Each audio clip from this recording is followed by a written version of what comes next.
Anti halal, racisme anti-blanc, prière de rue, ils sont de toutes les polémiques et les empoisonnent. Eux, ce sont les identitaires.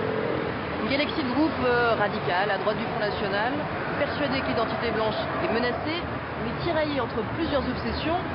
On va vous aider à mieux cerner. Tous les enragés de l'identité ne se ressemblent pas. Il y a d'abord les nationalistes radicaux, comme Troisième Voie, ou Jeunesse nationaliste. Des groupuscules assez caricaturaux, nostalgiques du maréchal Pétain, voire du nazisme. Ils veulent nous voler notre pays! Aujourd'hui, l'anarchie, demain l'ordre, nouveau!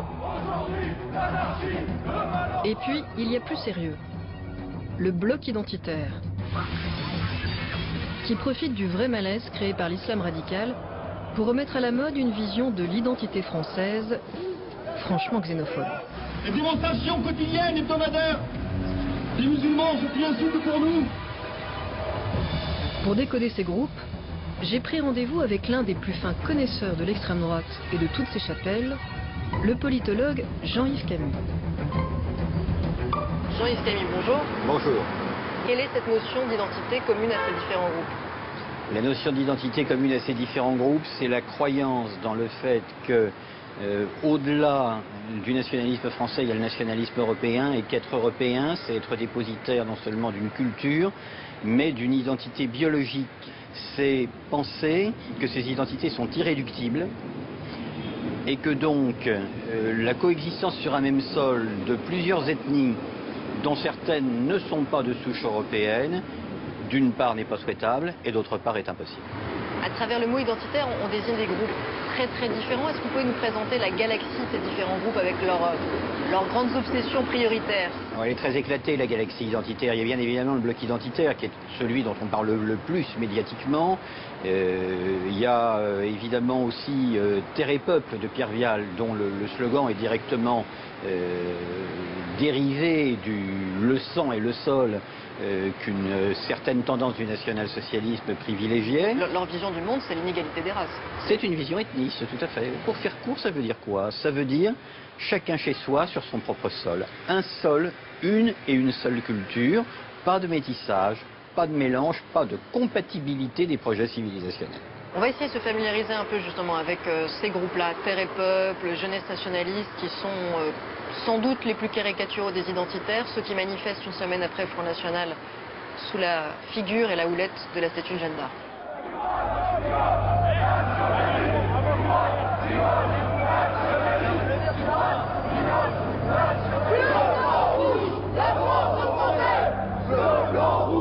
Bienvenue chez les nationalistes radicaux. Les groupuscules qui vénèrent Jeanne d'Arc mais ne défilent pas le 1er mai avec le Front National, jugé trop tiède.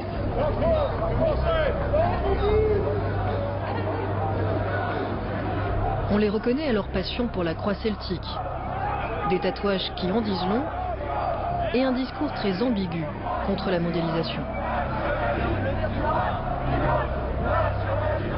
Dans toute l'Europe, le mondialisme... L'homme qui parle très fort à la tribune, c'est le leader de Troisième Voie, En Grèce, Serge Ayoub.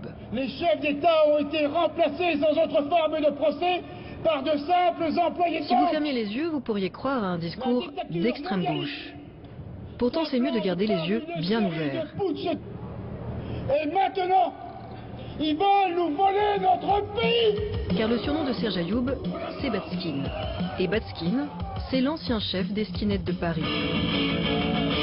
L'homme qui a certainement à son compteur le plus grand nombre de rixes et de ratonnades.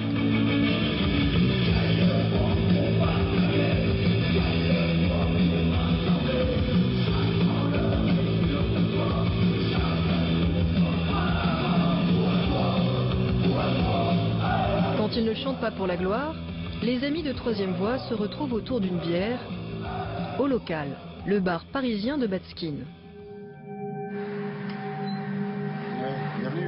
La déco est un peu particulière. Des livres sur l'immigration, l'Europe et la Grande Russie. On produit aussi notre cola, extra cola. Au fond du bar, il y a aussi une fresque assez étonnante. Elle figure assez bien la révolution rêvée par ces ultranationalistes. Sur la droite, on aperçoit Batskin, avec des ailes d'ange, en train de terrasser un dragon. Bernard-Henri Lévy. Les flammes rugissantes symbolisent l'enfer où finiront les bêtes noires de l'extrême droite. Emmanuelle Béard, la défenseuse des sans-papiers, est sur le point de se faire violer.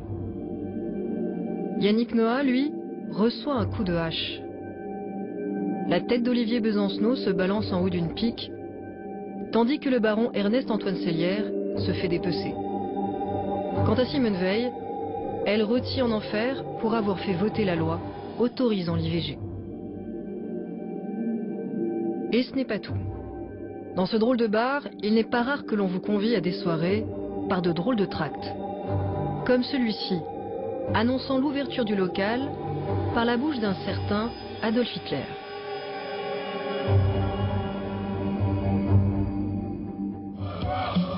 Retour à la manifestation en l'honneur de Jeanne d'Arc.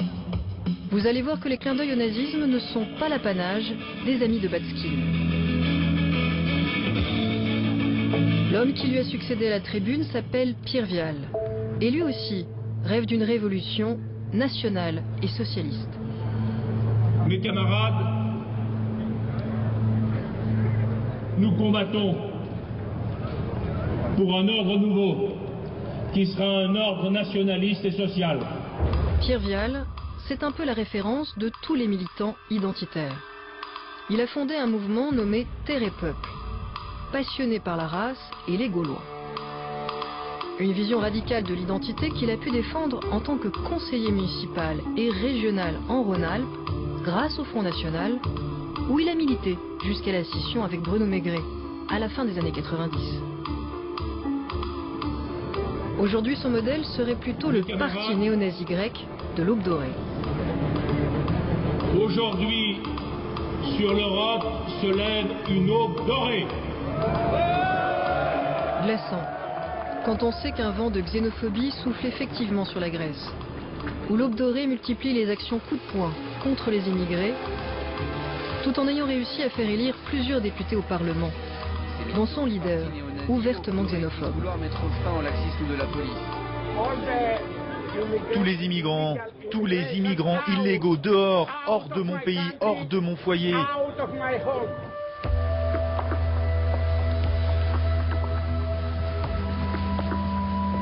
Ça commençait à m'angoisser, ce contexte digne des années 30.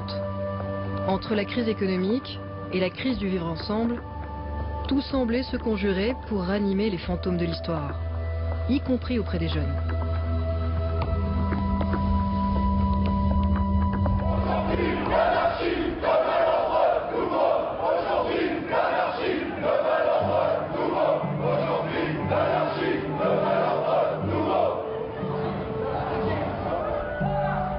Voici les Jeunesses nationalistes, un tout nouveau groupe qui lui aussi défile en l'honneur de Jeanne d'Arc et revendique un ordre nouveau, qui rappelle de vieux démons.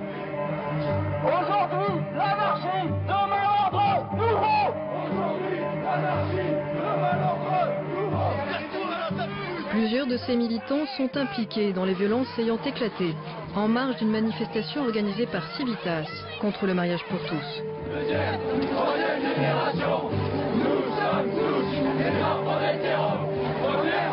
Ce jour-là, les féministes au sein nu du mouvement Femen, venus contre-manifester, ont purement et simplement été tabassés. Plusieurs de leurs agresseurs appartenaient aux Jeunesses nationalistes. Ils ont même scandé le nom du groupe, juste après l'agression, pour mieux la revendiquer.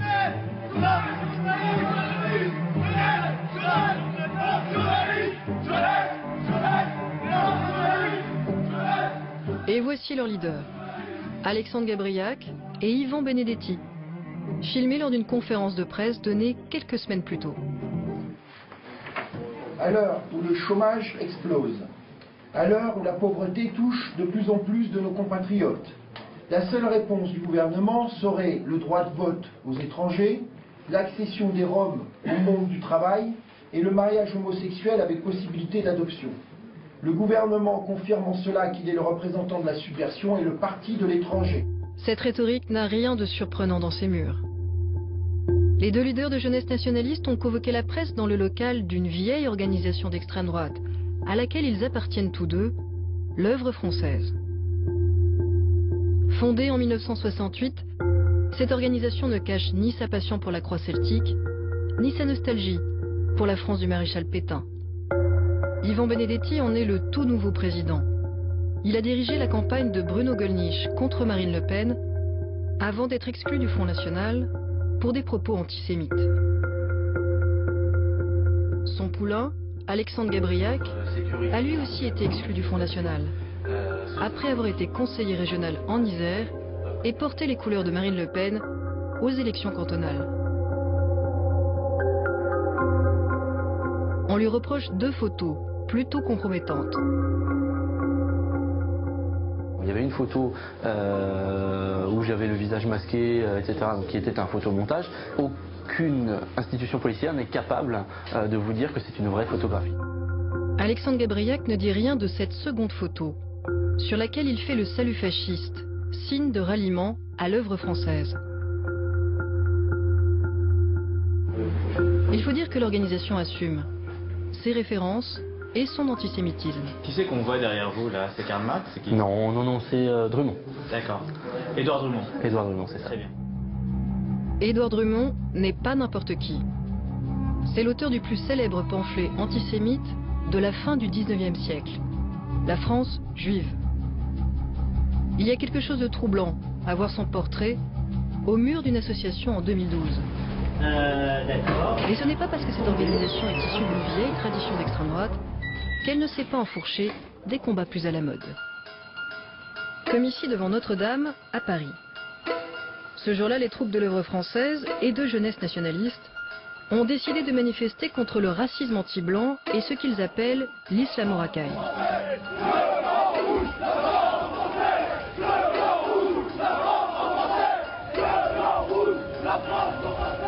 Nous en avons assez que nos filles soient la proie d'énergumènes dans les banlieues.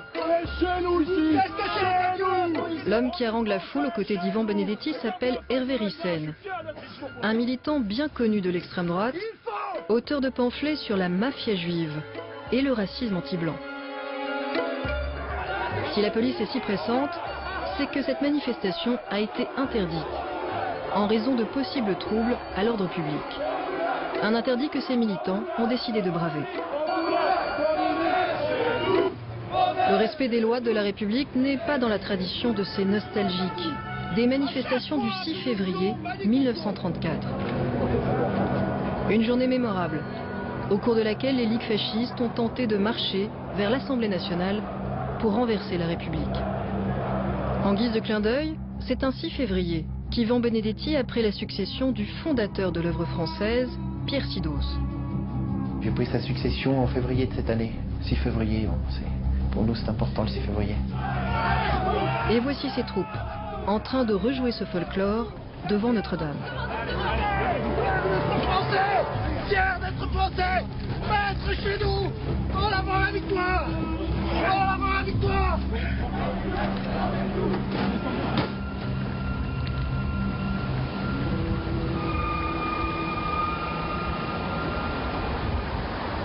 Jean-Yves Camus, on vient de voir des groupes qui sont peut-être les plus folkloriques, donc de la tendance des identitaires. Il n'y a pas de tromperie sur la marchandise, ceux-là on sait d'où ils viennent, on sait où est-ce qu'ils veulent aller. L'avantage effectivement avec l'œuvre française et les jeunesses nationalistes, c'est que c'est tout drapeau dehors et vent debout. C'est-à-dire que de toute façon, quand on leur demande d'expliciter leur projet idéologique, ils expliquent qu'ils sont les continuateurs du francisme et du maréchal Pétain. Donc y compris sur l'antisémitisme devenu antisionisme, tout est clair. Avec eux, tout est clair. Maintenant, j'aimerais qu'on parle de ceux qui sont peut-être plus difficiles à repérer ou à décoder. En l'occurrence, je pense là à la mouvance identitaire qui s'est beaucoup fait connaître par des opérations liées à la question de l'islam, les quick halal, les prières de rue. Est-ce que là, pour le coup, on n'est pas devant un mouvement qui a beaucoup plus de chances d'avoir de l'influence sur le débat public? La rhétorique du bloc identitaire a effectivement des chances d'être entendue par une partie plus large de la population et des électeurs, parce que l'actualité est là, parce qu'une partie de la classe politique à droite notamment a pris aussi l'habitude de s'exprimer sur ces sujets-là d'une manière davantage décomplexée, et puis tout simplement qu'il y a un réel problème, notamment en cette année 2012, avec l'action des islamistes radicaux, et que le vivre ensemble est effectivement quelque chose de difficile à faire vivre, que le multiculturalisme n'est pas une évidence, et qu'il y a des deux côtés de la barrière des gens qui font tout pour le torpiller. Alors oui, ça résonne davantage que dans les années 90, bien sûr. C'est pourtant vrai que les extrémistes semblent se donner le mot pour torpiller le vivre ensemble. À force de semer la peur, les enragés de l'islamisme ont fini par renforcer le camp d'autres enragés, identitaires, blancs et xénophobes.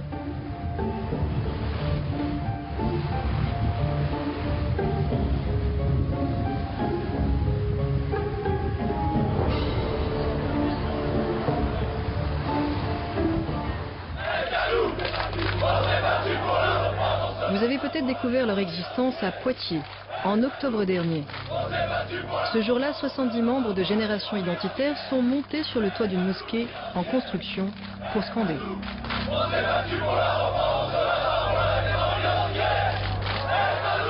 Sur leur banderole, un chiffre évocateur, 732, l'année où Charles Martel arrêta la conquête arabe à Poitiers. Et ce n'était pas un coup d'essai. Depuis quelques années, dans plusieurs régions de France, les jeunes identitaires mènent des actions coup de poing pour faire parler d'eux. Comme ici à Toulouse et à Montpellier, où ils vont vider le rayon halal pour le remplacer par des produits à base de porc.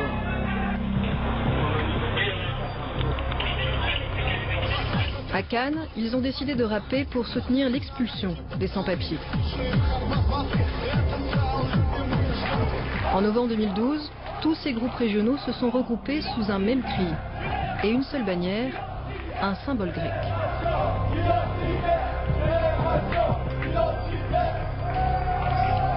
Le lambda, c'est le bouclier des Spartiates que vous voyez vous trouvez dans le film 300, parce que les Spartiates se sont unis face aux Perses et ont fait preuve de courage.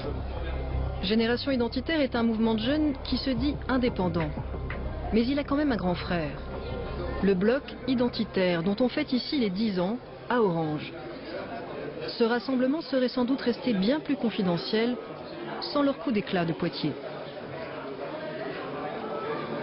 On arrive ici, sur tout l'espace de nos jeunes militants de Génération Identitaire, sont montés sur le toit d'un chantier, mais manifestement ce n'était pas exactement le bon chantier, et ils ont, grâce à cet acte, posé la question de l'islamisation de la France, qui est une question qui concerne aujourd'hui beaucoup de Français. L'homme qui fait la visite s'appelle Philippe Vardon. C'est l'un des fondateurs du bloc. Et il n'est pas peu fier. Car pour la première fois, son mouvement accueille très officiellement un député français. Christian Van Est, toujours membre de l'UMP malgré des propos controversés sur les homosexuels ou la colonisation. Moi, vous savez, quand je vais dans les mosquées, je suis toujours très bien reçu. Quand ils m'offrent un méchoui, des brochettes, etc., je veux dire, bon, ils sont très hospitaliers. Voilà. Alors maintenant que des gens disent, mais attendez, ces moutons qu'on égorge quand même, c'est pas dans notre culture, c'est vrai aussi. C'est vrai aussi.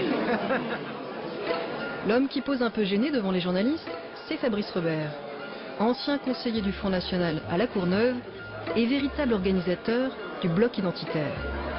Il est un peu tendu, car cette journée marque une étape importante pour son mouvement. Se passer d'un mouvement qui n'existait pas, hein, d'un petit groupe assez confidentiel, à un mouvement qui aujourd'hui existe au niveau national. Pour moi, le bilan est remarquable parce que nous avons fait le plus gros, nous avons créé une véritable marque. C'est pourtant vrai que le bloc identitaire vient de loin, de très loin même.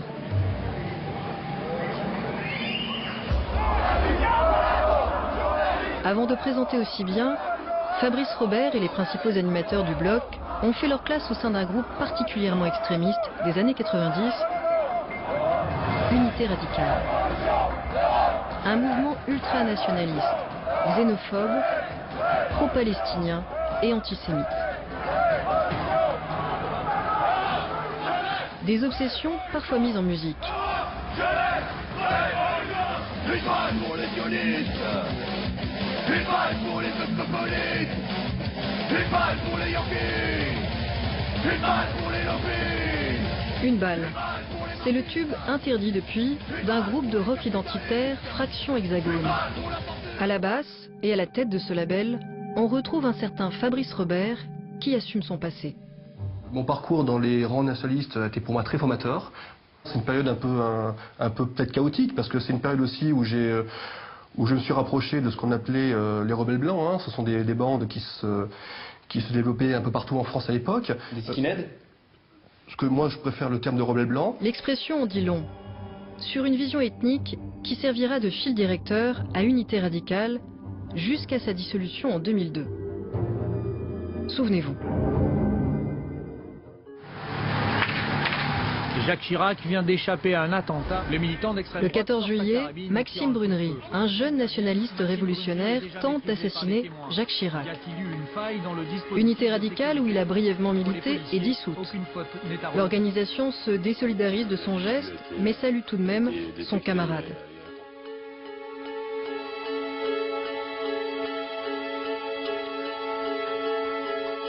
Et Fabrice Robert promet vite une relève. Nous allons bien sûr créer une nouvelle structure qui sera légale, déclarée.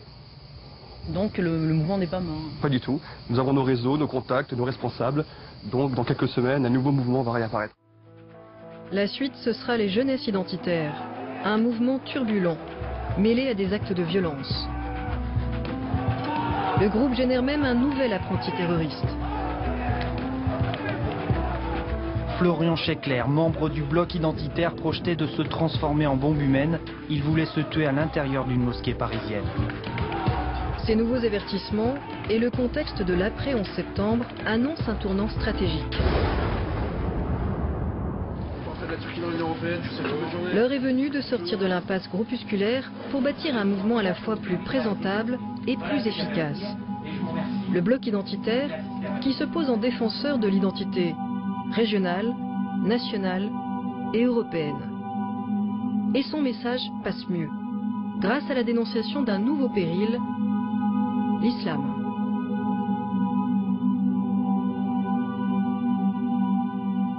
Ce n'est pas pour rien si le bloc a pour logo un sanglier. Un signe de ralliement qui lui sert à trier les vrais Français, ceux qui mangent du porc, des autres. Grâce à des actions comme la soupe au cochon. Une recette à base de porc censée dissuader certains SDF. Vous êtes musulman, vous n'êtes pas obligé justement de venir manger notre soupe au cochon. Je veux dire, vous voyez, faut pas exagérer. On n'affame personne. Hein. Ils peuvent très bien aller manger partout ailleurs. Monsieur n'a pas été servi. Mais le bloc identitaire n'est pas le seul à trier selon les goûts et les croyances. En 2010, Quick annonce que certains de ces restaurants ne serviront plus que du halal. Une aubaine pour les militants du bloc qui investissent les lieux affublés de masques de cochon. Mais le véritable festin arrive en 2011, sous la forme d'un apéro saucisson pinard, organisé à Paris le 18 juin. Il est censé dénoncer un vrai problème. Les prières de rue qui ont perduré près de 17 ans, rue Mira à Paris. Sauf que cet apéritif, largement inspiré par le bloc identitaire, a une autre motivation. Lancer un appel contre les ennemis de nos produits charcutiers, ce qui ne désigne pas seulement les prières de rue, mais les musulmans ne mangeant pas de porc. Les démonstrations quotidiennes, hebdomadaires, les musulmans sont une insulte pour nous. Nous sommes dans la rue parce que cette rue, c'est notre rue. Cette ville, c'est notre ville. Ce pays, c'est notre pays. Et nous ne laisserons jamais les yeux de notre... Bien que controversée, l'initiative a rencontré un certain écho médiatique et permis aux identitaires de gagner de nouveaux alliés. Des militants issus de la gauche laïque, Pierre Cassène et Christine Tazan. Nous attendons donc que la charia fasse disparaître exactement tous les éléments, tous les textes qui sont contradictoires avec la République française.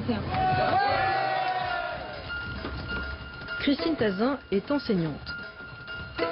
Quant à Pierre Cassin, c'est un ancien ouvrier du livre qui a milité à la CGT. Ensemble, ils animent un site qui rencontre un certain succès, Riposte laïque, et sa branche militante, Résistance républicaine. Pour justifier le rapprochement avec l'extrême droite, Pierre Cassin et Christine Tazin accusent une certaine gauche d'angélisme vis-à-vis de l'islamisme. Je n'entends pas cette gauche face aux agressions islamistes contre la laïcité. Je ne l'entends pas quand Manuel Valls va inaugurer en tant que ministre de la République une mosquée à Strasbourg. Pierre Cassin a l'oreille bien sélective.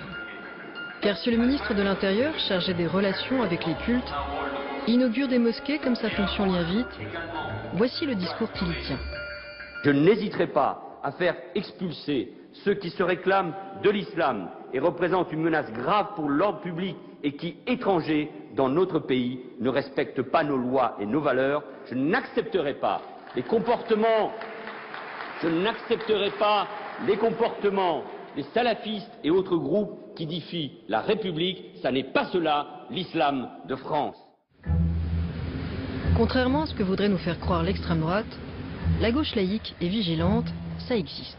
Et Pierre Cassin la connaît, puisqu'il a milité un temps à l'Union des familles laïques, une association de gauche qui a mené la bataille pour une loi interdisant les signes religieux à l'école publique, dont le voile, sans pour autant accepter la moindre dérive anti-islam. J'ai rendez-vous avec l'ancien président de cette association, Bernard Tepper. Bernard Tepper, Riposte laïque justifie son rapprochement avec l'extrême droite par le fait que la gauche, l'ensemble de la gauche, serait absolument angélique vis-à-vis du danger de l'islamisme. Vous en pensez quoi? Mais moi je pense qu'il n'y a pas de danger spécifique de l'islamisme. Il y a donc un danger spécifique de l'intégrisme religieux, dont bien sûr l'islamisme fait partie. Mais c'est l'ensemble des intégrismes qui doit être combattu par le principe de laïcité, et ce n'est pas l'un des intégrismes en s'alliant avec d'autres. Pour vous, Riposte laïque est plus sur le chemin de la xénophobie que de la laïcité? Oui, bien sûr. Ce sont des gens qui ne s'intéressent pas à la laïcité. Ce sont des gens qui font le virage doriotiste, comme Jacques Doriot dans les années 30, de l'extrême gauche vers l'extrême droite. Ils utilisent en fait le principe de laïcité pour en faire une arme contre une partie de la population, c'est-à-dire contre un bouc émissaire. Hier c'était les juifs, aujourd'hui c'est les musulmans. Bon, ça c'est inadmissible, nous ne pouvons pas accepter cela. Bernard Tepper ne s'en est pas tenu au mot. Il a exclu les militants de Riposte laïque qui pratiquaient l'amalgame entre islam et intégrisme. Hier à gauche, les voilà donc désormais assis sur les bancs de l'extrême droite, à la convention du bloc identitaire. Une fois à la tribune, ils vont plaider pour un rassemblement contre l'islamisme, appelé Front des Patriotes. Moi je crois au Front des Patriotes. Je ne crois pas à une division des laïcs et des catholiques.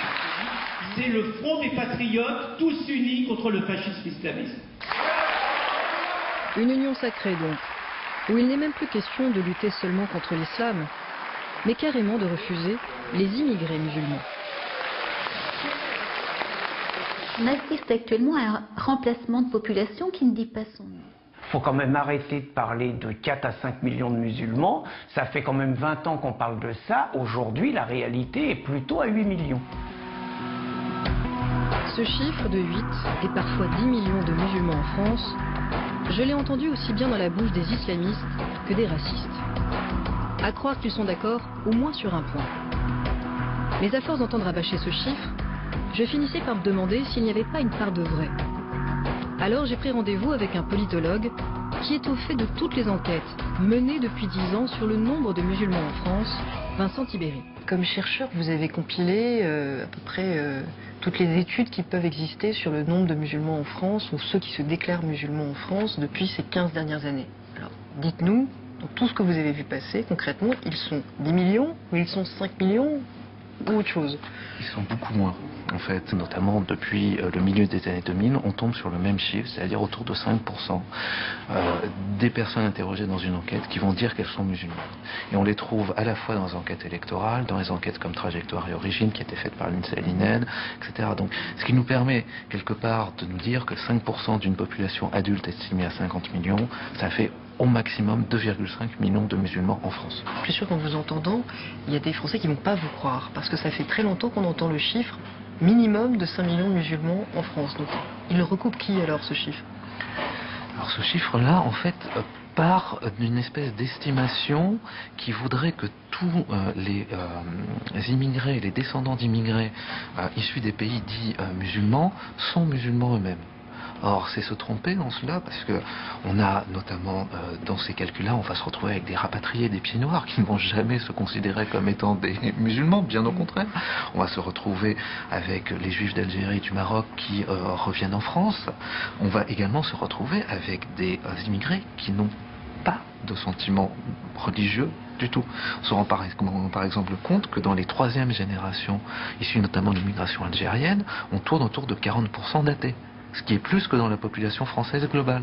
Alors, vous êtes en train de nous expliquer que le chiffre de 5 millions de musulmans en France, qu'on entend absolument sur toutes les radios et toutes les télévisions depuis des années, inclut des Français de culture arabe parfaitement athées, mais aussi des rapatriés d'Algérie, mais aussi des juifs. Bernard-Henri Lévy, il est compté dans les 5 millions de musulmans de France. Parce que c'est une espèce d'essentialisation de l'origine. Et alors, c'est tout le paradoxe français, où quelque part, on refuse de parler de l'origine, mais en même temps, on assigne une religion à des gens qui viennent d'un pays donné. Et c'est encore plus vrai, par exemple, pour les immigrés et descendants d'immigrés d'Afrique subsaharienne, où là, il y a une très forte proportion de catholiques ou de protestants. Eh bien, dans ce type de calcul à la louche, on va les assimiler à des musulmans, ce qui n'a strictement rien à voir. Comment se fait-il que des associations, alors qui vont effectivement des islamistes jusqu'à des associations, elles plutôt xénophobes, nous parlent de 10 millions de musulmans en France? Alors, je pense qu'il y a plusieurs choses. D'abord, c'est toujours le bon vieux principe du poids démographique. C'est-à-dire que dans le cas de l'extrême droite, c'est avec l'invasion, donc ce fantasme d'une religion qui est en augmentation et qui en plus devient extrêmement forte. Si vous voulez, 10 millions, ça voudrait dire un Français sur 5, ce qui est quand même quelque chose d'assez incroyable. De la même manière, pour les associations musulmanes, c'est essayer de faire passer un message en disant regardez, nous sommes nombreux, donc nous comptons, donc il est temps de prendre en compte notre parole. Vous voulez dire que les deux ont intérêt à exagérer ce nombre? Tout à fait, puisque de toute façon c'est quelque part une légitimation soit des peurs d'un côté, soit d'une voix de l'autre.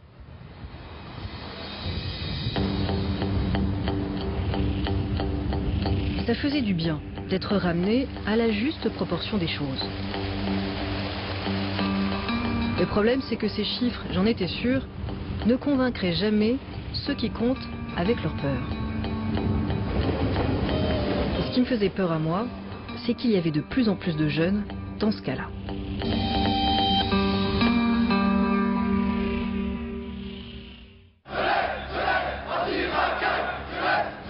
Pour comprendre les motivations de ceux qui rejoignent le bloc identitaire, l'un de nos journalistes s'est fait passer pour un jeune, désireux d'y militer, et il a filmé en caméra cachée.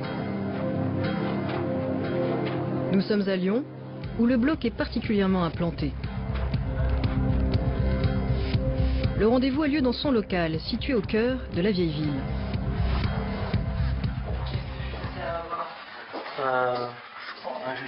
Notre interlocuteur est l'un des cadres du mouvement. Après une rapide prise de contact, il explique à notre infiltré ce qu'il faut entendre par identitaire. Être identitaire, c'est reconnaître le premier principe, la première chose à comprendre. Le principe de la triple identité, donc identité locale, nationale et civilisationnelle. Donc je suis alsacien, français et européen. Région, nation, Europe. Ce triptyque identitaire n'est pas pensé pour favoriser l'adhésion, mais le rejet.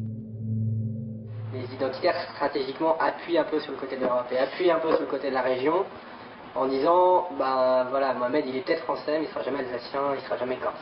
D'accord. Donc pour nous un extra-européen ne peut pas devenir français alors qu'un européen peut dans l'absolu devenir français en 2-3 générations.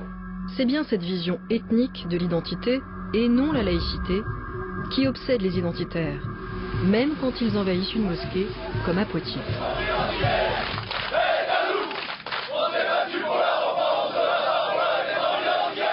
Notre recruteur lyonnais va même nous faire une confidence. Les opérations sur le thème de l'islam ne sont qu'une stratégie, essentiellement publicitaire. L'islam c'est très bien, mais tous les immigrés ne sont pas musulmans. Maintenant il faut travailler à déplacer la question sur l'immigration, qui est en fait le principal problème. Disons s'il n'y a pas une islamisation de l'Europe, il n'y a pas non plus des millions de blancs qui se convertissent, voilà, ça reste quand même un phénomène très immigré.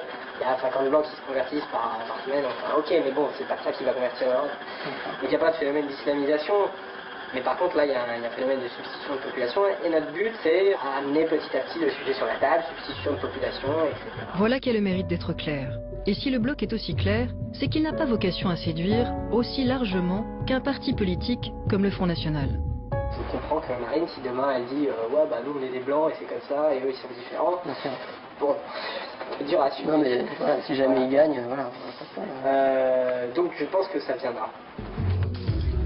Il arrive bien au bloc de présenter des candidats, comme ici Arnaud Bouillon à la dernière présidentielle. Le XXIe siècle sera celui du retour au réel, du retour des identités. Une campagne orchestrée sous l'œil attentif du leader Fabrice Robert, qui n'ira pas à son terme. Ces candidatures servent essentiellement à faire connaître le mouvement identitaire et non à concurrencer le Front National. La marque Front National est tellement forte que les gens voient le Front National et comme ça, il n'y a la base que pour un parti sur le côté électoral. Bon, par contre, il y a tout un champ métapolitique que le Front National n'explore pas, parce qu'il n'a pas le temps, parce qu'il ne peut pas être partout, parce que si, parce que ça. Et que la gauche 68 tard a réussi, c'est investir tout, la politique, mais tout. Donc, investir le sport, la culture, les syndicats. Et ça, c'est le rôle des identitaires.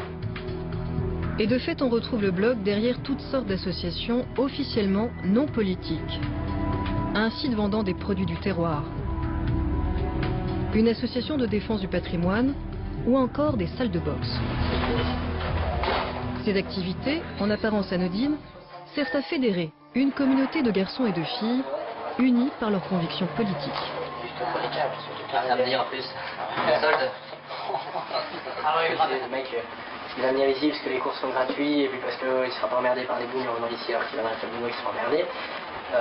Et puis après, peut-être que petit à petit, il aura envie de devenir militant politique parce qu'il n'y a pas que la boxe non plus dans la vie. Donc voilà. Nous avons assisté à l'un de ces fameux cours de boxe, toujours en caméra cachée. Il a lieu au local du bloc identitaire. Et il n'y a pas foule. 4 garçons qui tuent le temps en parlant des livres qu'ils essaient de lire. Non, moi je suis dehors, moi je vais chez moi pour lire. S'il n'y a pas d'image, le dernier que j'ai lu, c'est les carnets de Turner, tu connais. Les carnets de Turner, c'est un roman américain, plébiscité par l'extrême droite. Il raconte l'histoire d'une fronde menée par des suprémacistes blancs contre le gouvernement américain, mais aussi contre les Noirs et les Juifs.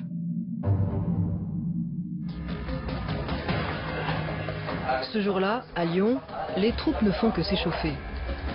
Le véritable entraînement se joue ailleurs, une fois par an, lors du camp d'été vers lequel convergent les jeunes identitaires de toutes les régions.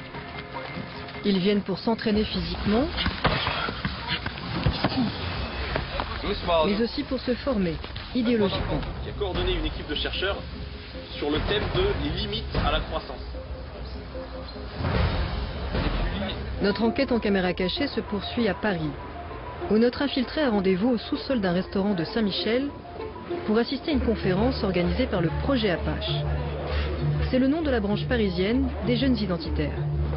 Comme il est d'usage, les nouveaux arrivés se présentent.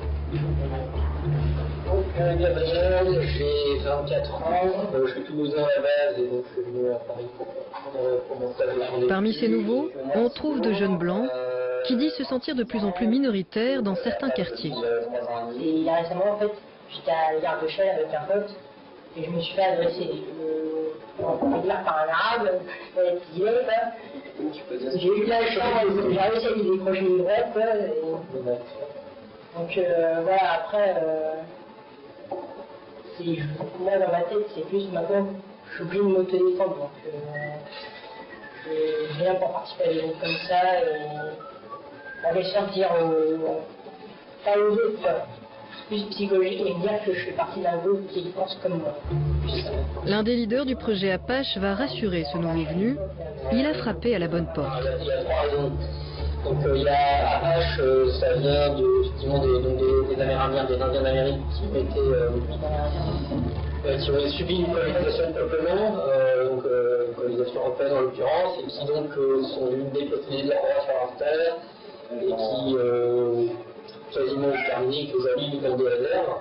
On craint que c'est ce qui arrive à terme au peuple européen autochtone. C'est bien ainsi que se voient les identitaires, en peuple autochtone assiégé. Et cette peur semble gagner du terrain. À la sortie, nous apprenons que plusieurs de ces militants sont des anciens du Front National, mais aussi des déçus de la gauche et de l'UMP.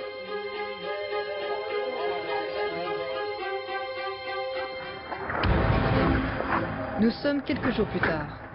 Notre infiltré a rendez-vous pour une opération militante, coller des affiches contre le droit de vote des immigrés, si possible en couvrant celle du Front de gauche.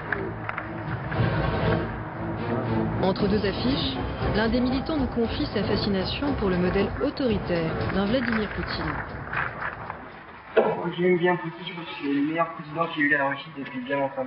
Tu vois, c'est pas le genre en plus à se laisser marcher sur les pieds par les musulmans. Qui ont ensuite chez nous, c'est plus drôle. Dans la voiture, la conversation glisse sur la situation politique en France. Mais même en admettant que le FN gagne, il n'y a pas un risque de guerre civile. Je pense qu'on est déjà dedans.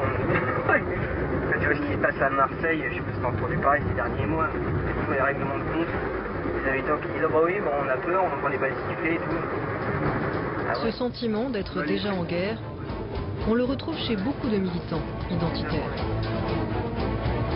Notre infiltré a rendez-vous quelques jours plus tard pour une action plus spectaculaire. Jean-François Copé vient de faire polémique en dénonçant dans son livre le racisme anti-blanc.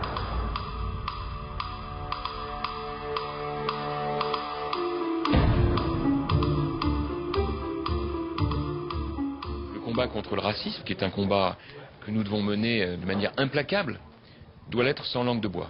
Moi, j'ai toujours été très engagé contre toutes les formes de xénophobie, d'islamophobie, d'homophobie, d'antisémitisme, de racisme sous toutes ses formes. Mais je pense qu'il est un racisme dont on ne parle pas et qui est une grande souffrance pour beaucoup de nos compatriotes qui dont la peau est blanche et qui vivent dans des quartiers où ils se sentent en réalité presque pointés du doigt. Cette prise de position va faire du bruit et pousser les identitaires à revendiquer le copyright de l'expression racisme anti-blanc. Et je le dis avec la même force. Les voilà qui arrivent à Meaux, la ville de Jean-François Copé, où ils vont tracter pendant des heures sur le racisme anti-blanc. Au marché, dans les boîtes aux lettres, sur le pare-brise des voitures ou devant l'église, sans jamais choquer personne. Il ne reste plus qu'à revendiquer le copyright du racisme anti-blanc devant la mairie de Jean-François Copé, puis à poster la vidéo sur Internet pour espérer attirer bientôt de nouveaux adhérents.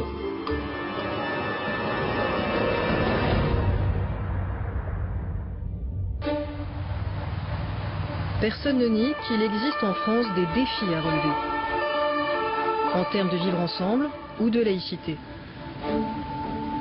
Mais concrètement, que proposent les identitaires à part le repli ou le rejet? Il était temps d'en parler avec l'un des leaders du bloc identitaire, Philippe Vardon. Il s'est présenté plusieurs fois aux élections à Nice, où il anime un parti régionaliste, Nissa Rebella. Philippe Vardon, bonjour. Bonjour Caroline Forest. Merci d'avoir accepté le principe de cette discussion-confrontation. Quand on nous laisse la parole, on la prend. Les débats actuels, c'est la question de l'islam. Je pense que vous diriez islamisation. Mais au fond, est-ce que c'est vraiment votre sujet? Ou votre sujet à vous, c'est la question de l'immigration plus généralement? Notre sujet à nous, c'est la question de l'identité. C'est-à-dire de ce qui fait qu'un peuple se différencie des autres. Nous nous battons pour la cause des peuples. C'est-à-dire ce qui fait qu'ils sont différents. Je me bats pour la cause de mon peuple, effectivement, mais aussi pour les Tibétains, mais aussi pour les Indiens du Chiapas. Nous nous battons contre un phénomène qui est celui de l'uniformisation, de la globalisation. C'est qui votre peuple? Je vous pose juste une question simple par exemple. Est-ce qu'on peut être noir et français à vos yeux?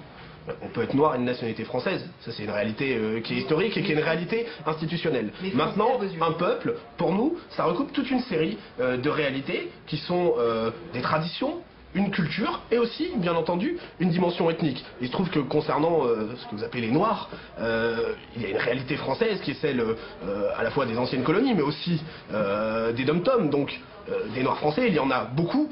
Et il y en avait avant le phénomène de l'immigration massive incontrôlée. Mais la question ne se situe pas, Caroline Forest, dans ce champ-là. La question, c'est de savoir ce qu'on veut faire de ce peuple, comment on le projette. La question, c'est de savoir quel sera le visage de ce peuple. Nous ne voulons pas, effectivement, d'une France africaine.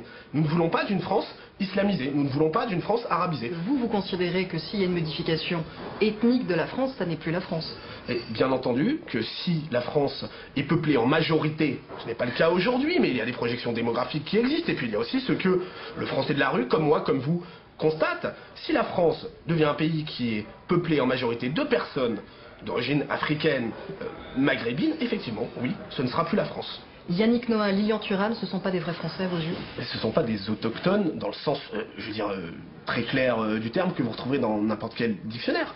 Parlons de Yannick Noah. Quelle est l'identité de Yannick Noah? Quel modèle représente-t-il? Yannick Noah nous dit c'est formidable, je suis un métis, je représente deux identités. Moi je vois Yannick Noah qui fait de la musique africaine, qui se promène pieds nus et qui porte des dreadlocks.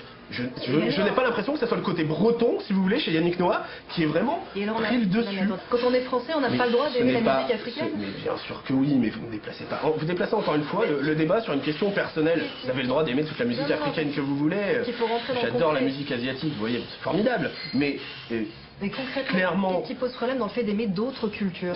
Non, il n'y a aucun problème avec le fait d'aimer d'autres cultures. Notre problème, c'est que des cultures disparaissent. J'aime les cultures, mais j'aime les vraies cultures. Je n'aime pas l'uniformisation. Je n'aime pas. Les vraies cultures, c'est celles qui vivent. Les vraies cultures, c'est celles qui vivent et qui survivent. Les vraies cultures, c'est celles qui ne sont pas tuées dans un magma global. Celles qui s'affirment. Et moi, de la même manière que j'aime la culture sénégalaise, mais au Sénégal, j'aimerais bien avoir le droit d'aimer la culture française en France. L'avenir de France que vous rêvez, on fait quoi concrètement quand on a un mariage mixte, par exemple? Quand un Français tombe amoureux de quelqu'un, ne vous en déplaise, de non-blanc. Caroline Forest, les réalités sont les suivantes. La société multiculturelle, c'est une société violente. Il n'y a pas de société multiculturelle à l'échelle historique qui soit des sociétés de paix. Il n'y a pas de société multiculturelle qui soit des sociétés de paix. Une société multiraciale, ça se termine en société multiraciste. Est-ce qu'on peut être d'accord pour dire que vous proposez la solution qui est celle de revenir à une forme d'uniformisation ethnique et culturelle? Pour vous, c'est ça la solution? J'aime bien dans votre propos, Caroline Forest, l'idée de dire de revenir. On n'est pas dans un retour en arrière, au contraire, on se projette. On se projette. Et vous jetez des gens en passage. Si vous voulez aller vers l'uniformisation, il faut bien jeter des gens. On donne un modèle de société. On dit que cette société, pour être heureuse, doit se fonder sur notre identité, sur nos racines, car c'est ça qui a fait ce que nous sommes, c'est-à-dire à la fois ce que nous étions et ce que nous serons. Et pour que les gens comprennent bien, c'est une option très différente du modèle républicain qui consiste à réaffirmer les valeurs communes qui font la France, où là tout le monde peut y adhérer, quelles que soient ses origines ethniques et culturelles, à partir du moment où il partage ces valeurs fondatrices de l'idéal français. Nous considérons qu'aujourd'hui, dans l'État qui est celui de la France, que nous regrettons, en appeler aux racines de l'arbre France, c'est-à-dire à ses provinces, à ses terroirs, à ses régions, est aujourd'hui un moyen de revigorer, de redonner sens à cette identité qui effectivement ne peut se définir uniquement qu'à travers la citoyenneté républicaine, qui n'est pas pour nous suffisante, tout simplement, pour définir ce qu'est la France.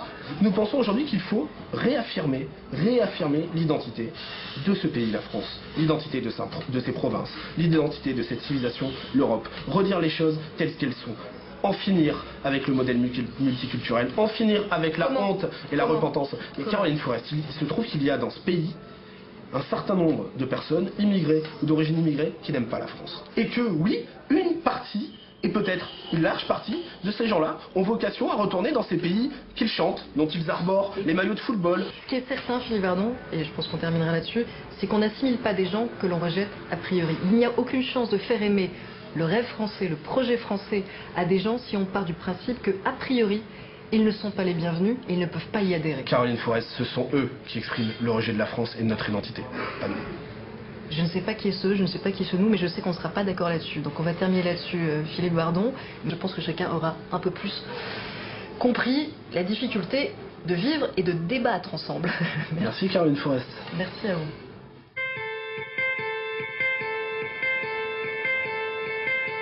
En terminant cette enquête, j'avais une inquiétude et une conviction.